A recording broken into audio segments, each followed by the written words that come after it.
dia, meus amigos, queridos irmãos e irmãs. Hoje nós temos a alegria de começar um trabalho, um seminário de estudo sobre o Evangelho segundo o Espiritismo. E nós queremos apresentar para vocês aqueles que ministrarão esse seminário para nós e também pelos nossos objetivos aqui da nossa casa. Achamos bastante importante esse estudo que faremos do Evangelho segundo o Espiritismo. Então, o nosso irmão Antônio César Ferreira de Carvalho, ele é super conhecido no nosso movimento espírita, paulista de Araçatuba, que transitou pelo estado inteiro, pelo território nacional, foi presidente da Federação Espírita Brasileira, mas antes disso ele foi presidente da União da Sociedade Espírita do Estado de São Paulo e também ele é um dos diretores do Conselho Espírita Internacional. Então, é alguém que tem uma vivência, uma bagagem muito grande e também ele é da área de educação, mestre, doutor, pós-doutor, né? Tantos estudos que ele tem. A sua esposa, nossa querida Célia Maria Reis de Carvalho, também foi diretora da USE, também está no movimento espírita ao longo de muitos anos, também na área de educação, já pedi help para ela diversas vezes na área de educação, né? E o seu filho, Flávio Reis de Carvalho, então, que é o nosso... Aliás, eu não sei nem como apresentá-lo, porque eu conheci ele desse tamanho. Está mais pro meu sobrinho do que essa figura profissional que ele é hoje.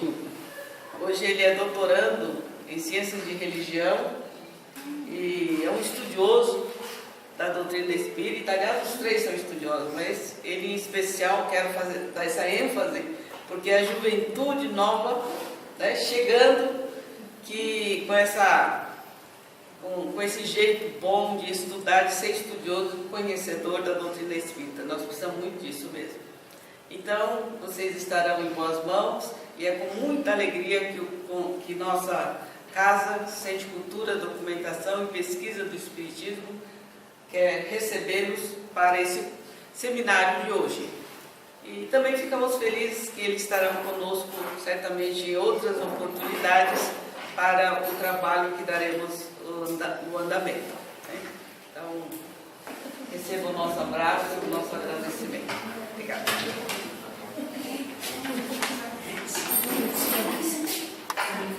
Bom, para nós é um motivo de alegria. Tá bom, então. Aí também. Não, você pode andar. Pode andar. É motivo de alegria esse momento aqui em São Paulo, né, no retorno nosso à capital paulista, de iniciarmos um seminário sobre o Evangelho segundo o Espiritismo, orientação para o estudo. A ideia nossa, que foi conversada com a diretoria, né, do Centro de Documentação, é realizar esse seminário e com a proposta de após o Carnaval, nós iniciarmos aqui uma reunião de estudo, pensando no interessados, multiplicadores no estudo do Evangelho, provavelmente pela sugestão da diretoria, às sextas-feiras à noite, que é o dia que está mais livre aqui, né? Seria um dia mais livre para vocês todos. Então, interessado. é essa que é a ideia. Então, nós vamos ter na programação,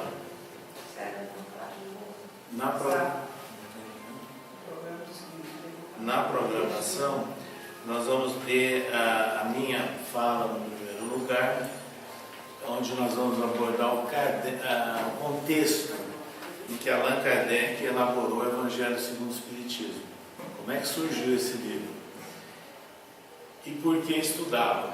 Na sequência, A Célia estará falando sobre a estrutura e composição dos capítulos do livro Evangelho segundo o Espiritismo e, finalmente, o Flávio estará abordando os parâmetros e diretrizes para o estudo dos versículos que estão citados por Kardec no livro Evangelho segundo o Espiritismo.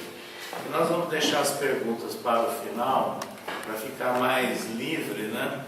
Independente de horário, após a apresentação das 3 falas.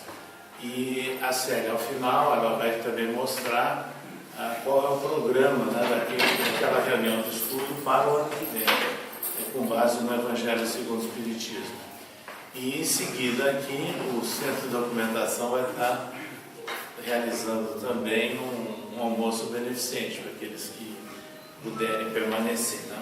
Bom, sobre o contexto em que viveu Allan Kardec e o período em que ele elaborou o livro dos Espíritos, o livro dos Médiuns, o Evangelho segundo o Espiritismo, o Céu, o Inferno e a Gênese, isso é muito importante nós lembrarmos, porque foi uma época bastante difícil e conturbada na França. Kardec nasceu no período de Napoleão como imperador. Napoleão foi coroado imperador, ele se coroou imperador 2 meses após o nascimento de Kardec. O pai de Kardec era ligado à Revolução Francesa, ligado às tropas de Napoleão, mas é bom dizer que Kardec, primeiro, nunca viveu em Lyon, ele apenas nasceu lá. Segundo, ele não teve ligação com o pai, porque o pai logo depois foi designado para acompanhar tropas de Napoleão na Itália, depois na invasão da Península Ibérica, e desencarnou rapidamente. Então ele teve mais contato com a família materna, e que era descendente de aristocratas franceses e católicos, enquanto o pai era ligado ao movimento revolucionário. Como jovem, ele estudou com Pestalozzi, como todo mundo sabe, que tinha uma proposta educacional na época inovadora, né? E Pestalozzi, alemão, né, de formação ou de influência, porque ele é da região ali de Zurique, e ele nasce, inclusive, num ambiente de crescimento do protestantismo. Então, Kardec vive na escola de Verdun o contexto de alunos de influência católica e alunos de influência protestante. E o próprio Pestalozzi, embora protestante na sua cultura alemã, ele era muito aberto à diversificação e ao respeito. Então é interessante a gente saber que ele foi criado numa condição muito especial dessa maneira. Porém, ele como jovem, como professor, como criador de uma escola privada, ele viveu sobre 3 reinados, uma república e finalmente mais um imperador, o Napoleão III. Então foram períodos onde ocorreram não só a troca do mandatário, mas propostas de Estado bastante diferentes também, chocantes às vezes. Ele conviveu com toda essa realidade. E com o imperador Napoleão III, esse se tornou até simpatizante do Espiritismo, quando leu o Livro dos Espíritos, ofertado pela teatróloga George Sand, que era amiga, né, do imperador, e que convidou várias vezes Kardec. Então veja, ele vive esse momento. Agora, no tocante à religião, é aí que nós queremos chamar a atenção. O catolicismo ele foi bastante comprometido com a Revolução e principalmente com o período do terror. E o terror bota por terra todo o ideário da própria Revolução. E é interessante que nesse período eles entronizam a deusa razão na Catedral de Notre Dame, né, por ordem de Robespierre, e que era uma bailarina, quer dizer, um verdadeiro assinte, né, à tradição e à cultura do povo francês. E parte então para a chamada fé racional, religião racional. Era essa a proposta daqueles revolucionários. E isso mexeu, né, com a estrutura, com a base do povo francês, que basicamente tinha uma maioria católica, mas um protestantismo crescente. E Napoleão, ele assina com o Papa a Concordata no ano de 1801, ainda como cônsul, antes de ser imperador, onde ele restabelece outra vez o catolicismo na França, mas coloca limites e começa a separar Estado e religião, e respeitando inclusive o protestantismo que estava crescente. Então ela deixava de ser religião oficial, o catolicismo, mas respeitando. E é um período muito difícil por causa de todos esses choques. Então, se Napoleão, por um lado, fez as conquistas que todo mundo sabe e exagerou bastante na dose, na origem ele tinha o propósito de fortalecer a defesa do território francês e da proposta inovadora da França. Então ele restabeleceu as condições do Estado, da educação, da cultura, que foi interessante. E deu, com essa concordata, restabelecendo também a religião de novo no povo francês, que era necessário para as condições da época. Então é esse o ambiente que Kardec desenvolveu toda a sua vida. E aí tem um detalhe: surge no seio da igreja alguns homens que têm propostas inovadoras, a começar com Lamennais, Félicité Lamennais. Lamennais, ele desencarna já contemporâneo de Allan Kardec, escrevendo as suas primeiras obras, e Lamennais era um idealista dentro da igreja, já com a ideia de separação de religião do Estado, de respeito à consciência das pessoas, e ele criou um jornal, L'Avenir, falando do futuro espiritual. Então era bastante inovador, mas político. Foi deputado no período republicano, né? E em consequência de toda essa sua postura, obviamente que ele foi excomungado pelo Papa, né? E ele era tão firme na sua posição que deixou no seu testamento o pedido para que o seu corpo não fosse sepultado em cemitérios católicos. Pois bem, ao mesmo tempo, um discípulo e contemporâneo dele, Lacordaire, Robert Lacordaire, também com ideias parecidas, contribuidor também do periódico L'Avenir, ele trabalhava diretamente com textos que falavam do mundo espiritual e do mundo corporal, então dos dois mundos. Veja que coisas interessantes essa de Lacordaire. E que também foi perseguido pela própria igreja, pela posição, né, de um religioso católico com ideias assim mais livres.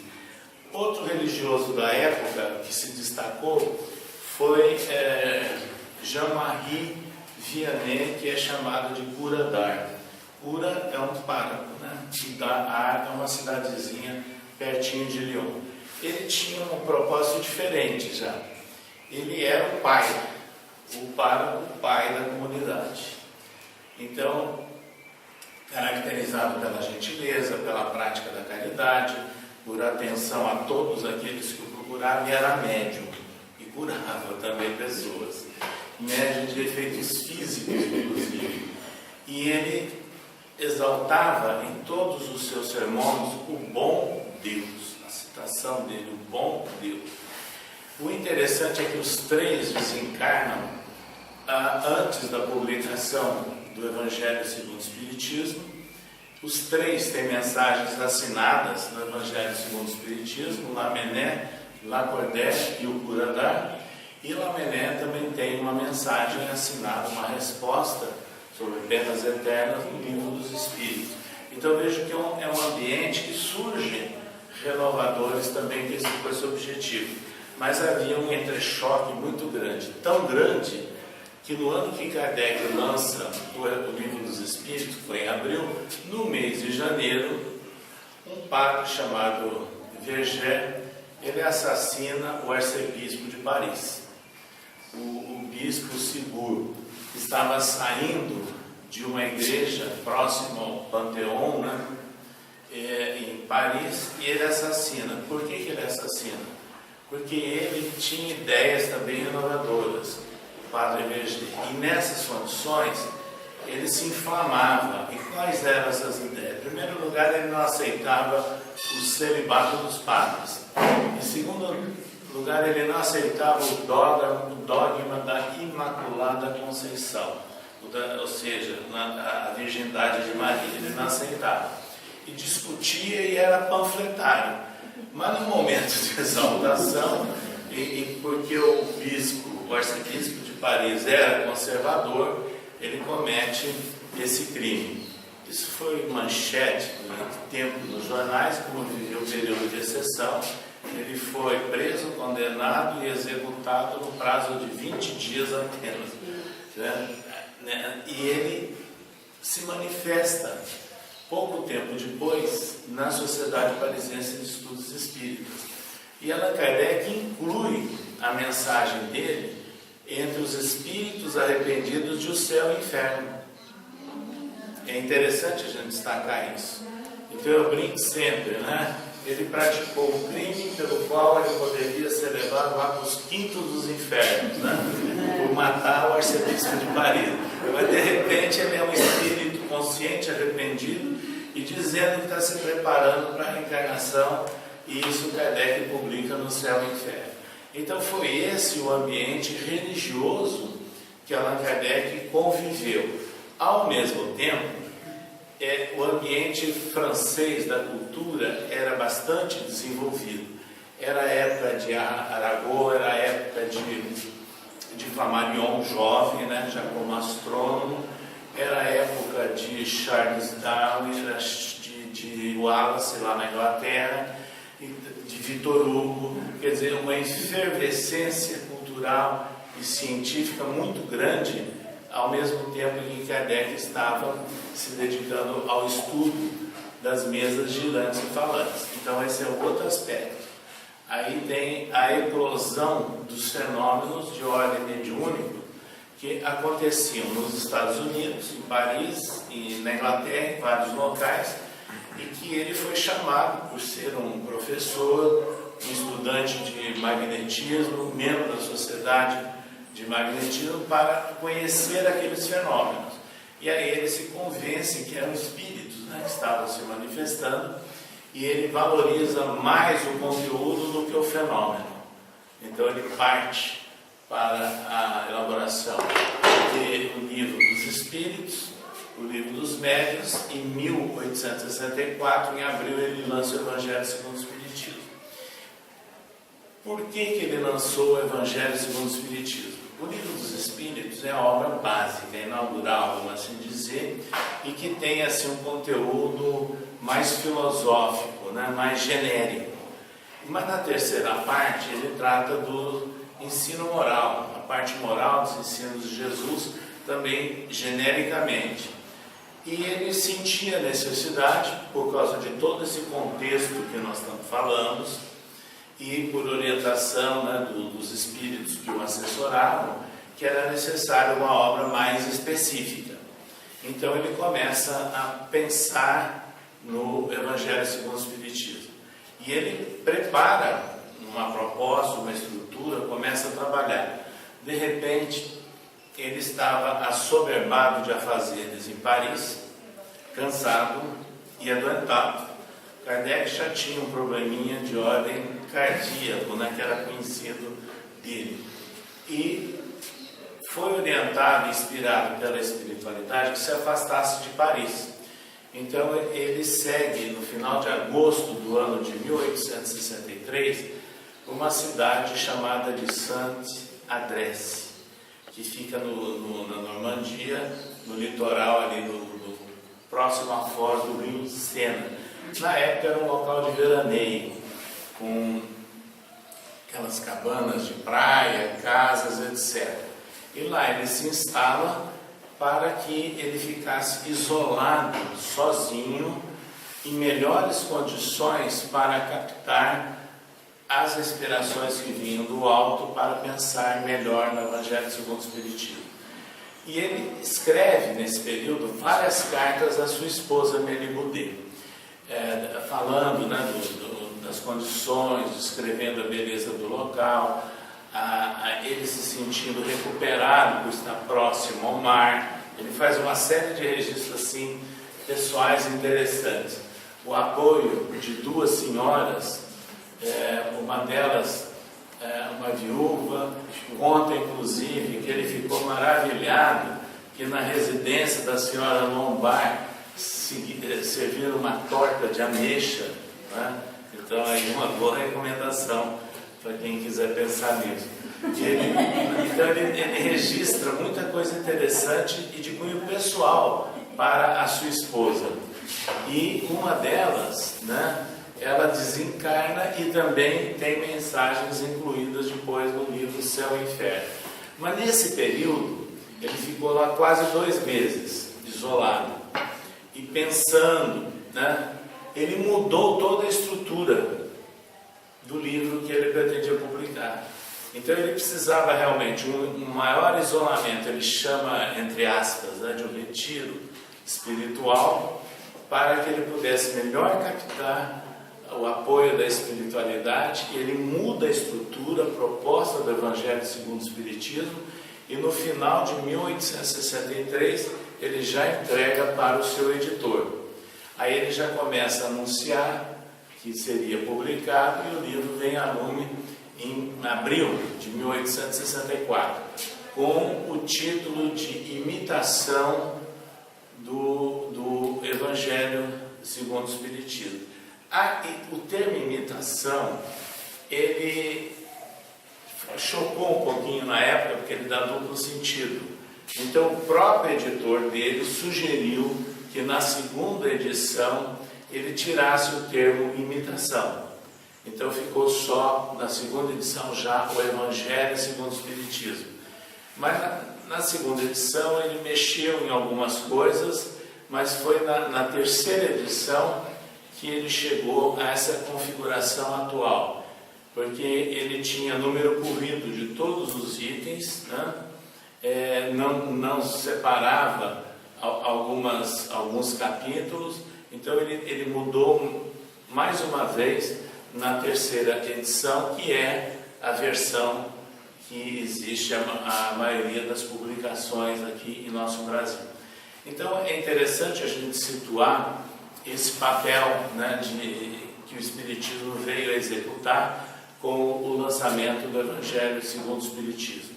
E ele marcou um momento tão sério que ele foi lançado em abril. No mês de maio ele já estava no Index Librorum Prohibitorum. O Livro dos Espíritos não tinha entrado até então, porque não caracterizava ainda uma interpretação livre do Evangelho, né, sem a intermediação da igreja. Mas um mês depois o Evangelho segundo o Espiritismo já estava proibido.